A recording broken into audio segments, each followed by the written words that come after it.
Hello, আসসালামু আলাইকুম। আমি একটা রিটার্ন প্যাকেজ পেয়েছি ঢাকা শপিং মল থেকে।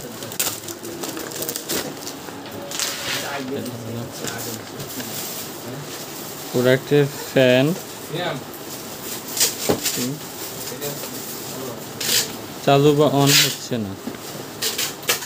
ঠিক আছে, আমি তো দেখছি। আমরা কিন্তু প্রোডাক্টটা এখান থেকে চেক করে দিই নর্মালি কীভাবে প্রোডাক্টটা পাঠিয়েছে। একবার ড্যামেজ করে দিই প্রোডাক্টটা, একবারে খারাপ করে তারপরে রিটার্ন করেছি।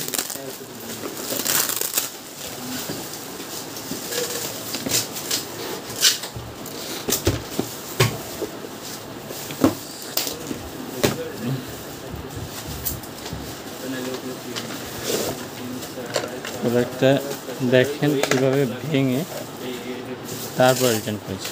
একবারে খুলে একবারে ড্যামেজ করে তারপর রিটার্ন করেছি। আমি কী বলবো আর কী দেখাবো।